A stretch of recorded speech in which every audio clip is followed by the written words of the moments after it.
আসসালামু আলাইকুম। তো এখন আমরা আলোচনা করব 2025-26 অর্থ বছরের বাজেট নিয়ে সংক্ষিপ্ত আলোচনা।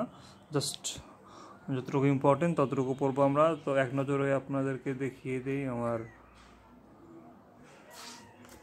বাজেটের কথাগুলো।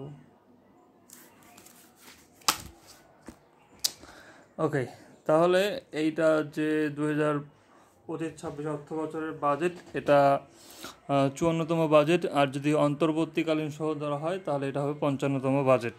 54 আর 55, এবং উত্থাপন করা হয় 2রা জুন, এবং এটা অনুমোদন পায় 22 জুন। উত্থাপন 2 জুন, অনুমোদন 22 জুন। আর এটা কার্যকর হবে 1 জুলাই থেকে। এবং স্লোগান হচ্ছে বৈষম্যহীন ও টেকসই অর্থনৈতিক ব্যবস্থা গড়ার প্রত্যয়। বৈষম্যহীন ও টেকসই অর্থনৈতিক ব্যবস্থা গড়ার প্রত্যয়। আর এটা উত্থাপন করেছে আমাদের অর্থ উপদেষ্টা মাননীয় ডক্টর সালেউদ্দিন আহমেদ। আর জিডিপির আকার ধরা হয়েছে, জিডিপির আকার হচ্ছে 62,44,578 কোটি টাকা, অর্থাৎ আপনার 62 ট্রিলিয়ন টাকা ধরতে পারেন। এবং আমাদের বাজেটের মোট আকার হচ্ছে প্রায় 8 ট্রিলিয়ন ধরতে পারেন, অর্থাৎ 7,90,000 কোটি টাকা।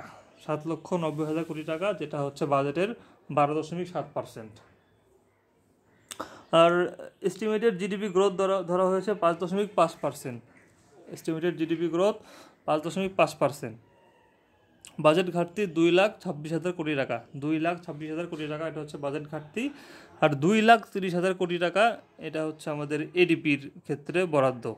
2,26,000 ঘাটতি, 2,30,000 এডিপিতে বরাদ্দ। আর সর্বোচ্চ বরাদ্দ প্রাপ্ত খাত হচ্ছে জনপ্রশাসন। এটাতে পাইছে 1,86,000 কোটি টাকা।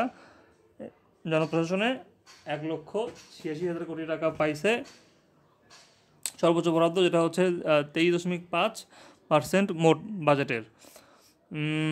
আর যদি বলা হয় যে সর্বোচ্চ বরাদ্দপ্রাপ্ত মন্ত্রণালয় কোনটা, সেটা হবে অর্থ মন্ত্রণালয়। এটার মধ্যে অর্থ বিভাগ, এটা পেয়েছে 1,53,655 কোটি টাকা। আর যদি বলা হয় যে অনুন্নয়ন বা পরিচালন বাজেটের মধ্যে সবচেয়ে কোনটা বেশি পাইছে, সেটা হবে আপনার যে সুদ আর কি।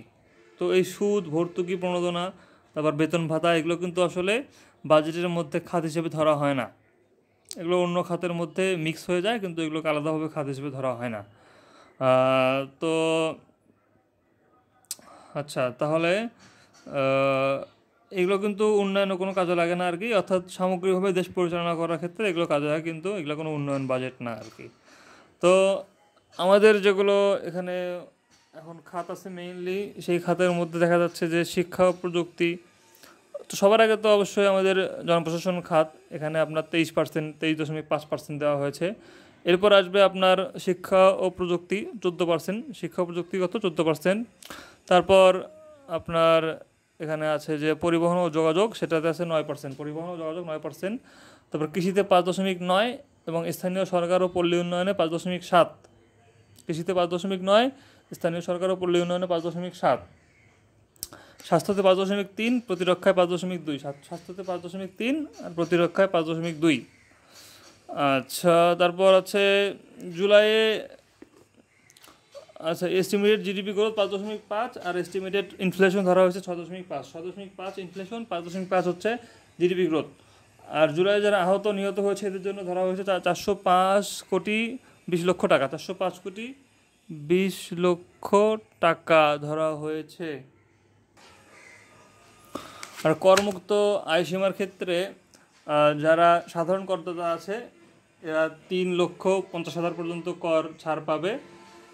আর যারা মহিলা আছে বা 65+ যারা নাগরিক আছে, এদের ক্ষেত্রে তারা 4 লাখ পর্যন্ত আর কি কর ছাড় পাবে। তো মহিলা এবং 65+ 4 লাখ, আর সাধারণ হচ্ছে 3,50,000। আর যদি প্রতিবন্ধী অথবা তৃতীয় লিঙ্গ হয়, সেক্ষেত্রে তারা 4,75,000 পর্যন্ত কর ছাড় পাবে। আর মুক্তিযুদ্ধ হলে 5 লাখ, মুক্তিযুদ্ধ 5 লাখ, 4,75 হচ্ছে প্রতিবন্ধী তৃতীয় লিঙ্গ। তো এটাই ছিল আমাদের বাজেটের মোটামুটি একটা ধারণা।